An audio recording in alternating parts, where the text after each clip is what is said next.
Welcome Padma home cook சேனலுக்கு உங்களை வரவேற்கிறேன். இன்றைக்கி நெத்திலி கருவாடு குழம்பு நான் வைக்க போகிறேன். வாங்க எப்படி செய்யறதுன்னு பார்க்க போகலாம். நெத்திலி கருவாடு கொழும்பு பண்ணலாமா?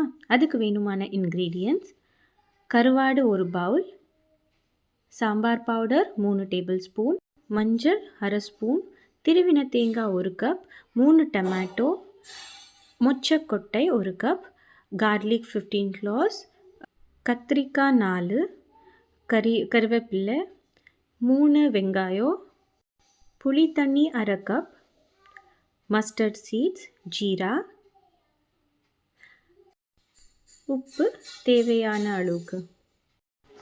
முதலாவதாக ஒரு குக்கரில் நீங்கள் எடுத்து வச்சுருக்க 1 கப் அந்த மொச்சக்கொட்டையை மஞ்சத்தூள் போட்டு தண்ணி ஊற்றி அதை 2 விசில் அளவுக்கு ஃபஸ்ட்டு நம்ம வேக வச்சுக்கலாம். ஃபஸ்ட்டே இந்த மொச்சக்கொட்டையை நம்ம வேக வச்சுன்னு இருந்தால் குழம்பு ரொம்ப சீக்கிரத்தில் நம்ம வைக்க முடியும். ஸோ இன்னொரு பக்கத்தில் நம்ம திருவின தேங்காவை நல்லா மிக்சியில் போட்டு பேஸ்ட் பண்ணிக்கலாம்.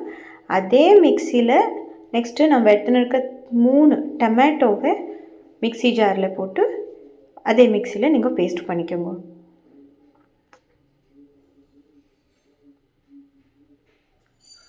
இப்போ டொமேட்டோ அண்ட் தேங்காய் பேஸ்ட்டு ரெடியாக இருக்குது.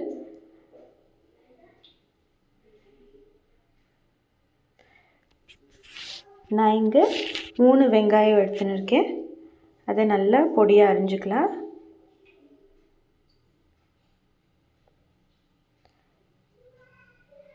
இப்போது எண்ணெய் ஊற்றி நம்ம அடிஞ்சு வச்சுன்னு இருக்க அந்த வெங்காயத்தையும் 15 பல்லு பூண்டியும் போட்டு நல்லா வதக்கிக்கலாம். ஸோ இந்த வெங்காயம் வந்துட்டு ஒரு கோல்டன் ப்ரௌன் கலர் வர மாதிரி, ஒரு டிரான்ஸ்லூசண்ட்டாக டிரான்ஸ்பரண்ட் ஆகிற அளவுக்கு நாங்கள் வதக்கிக்கலாம். இது நல்லா வதக்கி வந்த பிறகு அந்த மொச்சக்கொட்டை நாங்கள் வேக வச்சுன்னு இருக்கோம்ல, அதில் வந்துட்டு இந்த வெங்காயத்தையும் இந்த பூண்டு 15 பல்லு பூண்டு வதக்கின்னு இருக்கிறதையும் அதில் போட்டுட்டு, அதில் கத்திரிக்காய் அரிஞ்சு வச்சுருக்க கத்திரிக்காய், அது கூடவே சாம்பார் பவுடர் 3 டேபிள் ஸ்பூன் அளவுக்கு சாம்பார் பவுடர், உப்பு தேவையான அளவுக்கு, அப்போது அரைச்சி வச்சுருக்க தேங்காய் பேஸ்ட் அண்ட் அரைச்சி வச்சுருக்க டொமேட்டோ பேஸ்ட். இப்போது நம்ம எடுத்து வச்சுருக்க கருவாடியும் அதிலே போட்டுக்கலாம். கிளறி விடுங்க. கிளறி விட்ட பிறகு அந்த புளி தண்ணி, நீங்கள் கரைச்சி வச்சுருக்க அந்த புளி தண்ணி 1/2 கப்பு புளி தண்ணி அதிலே ஊற்றிக்கலாம். இப்போ ஒரு கிளாஸ் அளவுக்கு தண்ணி ஊற்றிட்டு நல்லா கிளறி விட்டுட்டு குக்கரை 2 விசிலுக்கு மட்டும் 2 விசில் வர வரைக்கும் வச்சுக்கோங்க.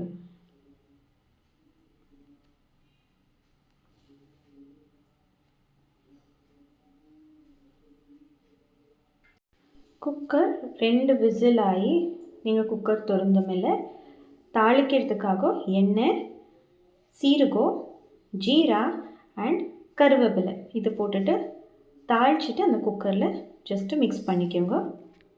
இந்த கருவாடு குழம்பு இவ்வளோ ஈஸியான ஒரு மெத்தடு. இது இட்லிக்கு, தோசைக்கு, அஃப்கோர்ஸ் ஸ்டார்டிங்கில் எங்கள் மம்மி சொன்னது போல் இட்லிக்கு, தோசைக்கு, அப்புறம் ரைஸ்க்கு, இது எல்லாத்துக்குமே ரொம்ப சூப்பராக இருக்கும், ரொம்ப டேஸ்டியாக இருக்கும். நீங்கள் எல்லாருமே ட்ரை பண்ணி பாருங்கள். இவ்வளோ நேரம் இந்த வீடியோ பார்த்ததுக்காக நன்றி. இந்த கருவாடு குழம்பு ஈஸி மெத்தடு தான்.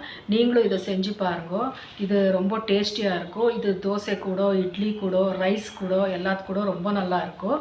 நீங்களும் இதை செஞ்சு பார்த்துட்டு கமெண்ட்ஸில் கமெண்ட் பண்ணுங்கள், ஷேர் பண்ணுங்கள், லைக் பண்ணுங்கள். தேங்க்யூ.